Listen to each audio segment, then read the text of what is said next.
A vow is a serious obligation that one binds themselves under in God's name. Depending on the context, a vow could consist of the following. 1. A promise to do or not to do something in God's name. Deuteronomy 23:21, Numbers 30. 2. The Nazirite vow, Numbers 6. 3. Dedication of an offering to the Lord, Leviticus 27, 1-13.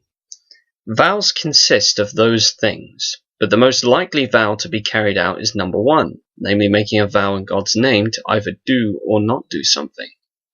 Vows are a very serious thing and shouldn't be made lightly. Since once made, it cannot be reversed. Even Solomon in Ecclesiastes highlights this point very forcefully in chapter 5. Quote, "Guard your steps when you go to the house of God. Go near to listen rather than to offer the sacrifice of fools, who do not know that they do wrong. Do not be quick with your mouth, do not be hasty in your heart, to utter anything before God. God is in heaven and you are on earth, so let your words be few. A dream comes when there are many cares, and many words mark the speech of a fool. When you make a vow to God, do not delay to fulfill it. He has no pleasure in fools. Fulfill your vow. It is better not to make a vow than to make one and not fulfill it. Do not let your mouth lead you into sin. And do not protest to the temple maker, my vow was a mistake. Why should God be angry at what you say and destroy the work of your hands? Much dreaming and many words are meaningless. Therefore, fear God." Unquote. Before one should ever consider a vow, they must think it through carefully and thoughtfully and not rush into making one. Considering it is something God will hold you to, regardless of you being careless or careful. Observe the following regarding Jephthah from Judges 11:29. Quote, "Then the Spirit of the Lord came on Jephthah. He crossed Gilead and Manasseh, passed through Mizpah of Gilead, and from there he advanced against the Ammonites. Then Jephthah made a vow to the Lord, if you give the Ammonites into my hands, whatever comes out the door of my house to meet me, when I return in triumph, the Ammonites will be the Lord's, and I will sacrifice as a burnt offering." Then Jephthah went over to fight the Ammonites, and the Lord gave them into his hands. He devastated 20 towns from Aroah to the vicinity of Minnith, as far as Abel-Keramim. Thus Israel subdued Ammon. When Jephthah returned to his home in Mizpah, who should come out to meet him but his daughter, dancing to the sound of timbrels? She was an only child. Except for her, he had neither son nor daughter. When he saw her, he tore his clothes and cried, "Oh no, my daughter, you have brought me down, and I am devastated. I have made a vow to the Lord that I cannot break." "My father," she replied, "you have given your word to the Lord. Do to me just as you promised, now that the Lord has avenged you of your enemies, the Ammonites. But grant me this one request," she said. "Give me 2 months to roam the hills and weep with my friends, because I will never marry." "You may go," he said, and he let her go for 2 months. She and her friends went to the hills and wept because she would never marry. After the 2 months, she returned to her father and did to her as he had vowed, and she was a virgin. From this comes the Israelite tradition that each year the young women of Israel go out for 4 days to commemorate the daughter of Jephthah the Gileadite. Unquote.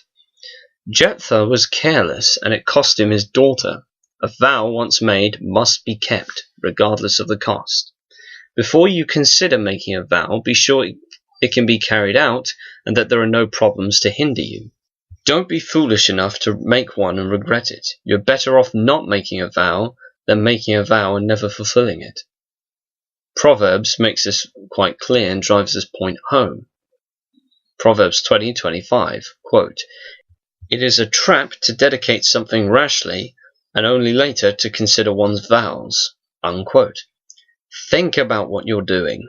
Once again, as Solomon said, quote, "It is better not to make a vow than to make one and not fulfill it." Unquote. Now, many will point to the words of Jesus on the Sermon on the Mount and say that vows cannot be made, period. Well, let's look. We'll look at Matthew 5:33 to 37 and James 5:12. We'll look at the reference in Matthew first.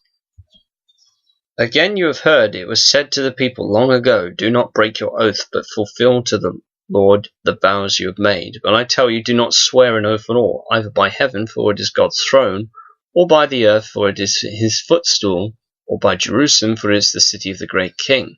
And do not swear by your head, for you cannot even make one hair white or black.